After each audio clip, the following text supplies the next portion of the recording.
من فکر میکنم که حکم قتل عموما باید جا نداشته باشد، چون که این پیش از همه زورآوری به جان انسان است.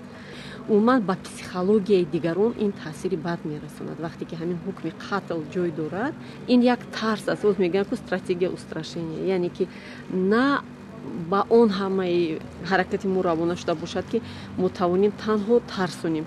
ما باید هوسمند کنیم که راه داده نشود به اون جنایتی که در جامعه بعد باید به حکم قتل ها یا نه گفته نشه ما حل کنیم. همچون شهروند من البته فکر میکنم که حکم قتل نباید در جمهوری ما استفاده برده شود، چون که جمهوری ما البته از روی یک چند اعلامیه های بین المللی و قانون های خودی ما نیز به عهده گرفته است که دخل ناپذیری حقوق انسان به زندگی رو در جمهوری ما تامین نماید. جمهوری ما البته آماده است که حکم قتل انسان را از بین برد، چون که چطوری که ما میدونیم در دوام یک چند سال در جمهوری ما مراتوری بر ضد قتل عمل میکرد و در همین دوام این سالها یگان حادثه غیر عادی یا که فرض کردیم حادثه خیلی دشوار به پیش نآمد، یعنی که نشان داد که اگر در جمهوری ما حکم قتل اجرا کرده نشود مشکلات های زیادی به پیش نمی آیند. با فکر شخصی من که همین چقدر جنایتی وزبینه کنن قتل نمونه عبرت میشه، دیگراش نمیکنن این کاره. از حد گندش ها، از حد گناهگارش عبیزت نه ممکن که دیگر بس شوه، کم شوه. تولید فرزند یا که آدم بیوسته از جانب خداوند که هست و قتل و گرفتن جان هم مخصوص به خداوند منصوبیت داره. به همین خاطر حقوق قتل کردن یا که محروم کردن یک شخصیت از زندگی او حق نداریم. هر شهروند وابسته به جنایت جوابگری خودش کشه. قبلا خداوند متعال در قرآن کریمش فرموده است که یگان بنده من حقوق ندارد که بنده دیگر را به قتل رساند.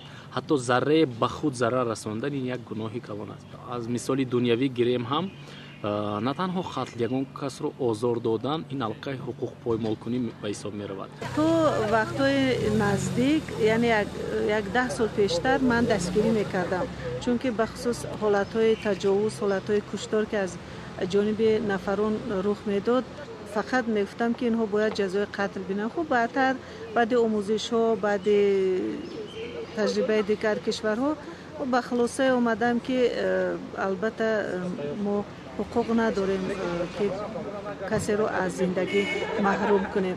وقتی که آزادی شخص رو محدود میکنن این خودش بدتر از مرگ است. همین حکم قتل باید باشد یا که نه؟ باید باشد. برای چی؟ آدمای گنده. برای چی؟ ضرر میرسونن آدم‌ها. باز با فکرم که همین حکم ابد بدتر از حکم قتل است. البته اون تروریستانی که مثال با ملت زیان میارند و خلق عادی را مثال با این حالت ناگوار میاره، البته حکم قتل رواست. آدم‌ها همه بیکارن، برای همون به سبب همین بیکار بودن همه کار به میرود آدم. اون قتل نباشد کار باشد، همه جا کار فرایم باشه. اوضاع نه بنزین دول واشلا استودنت های من 2 استودنت دارم، 2 استودنت هم به عذاب جوری بعد هر روز 2 سومونی و یا با اوقاتی در کار.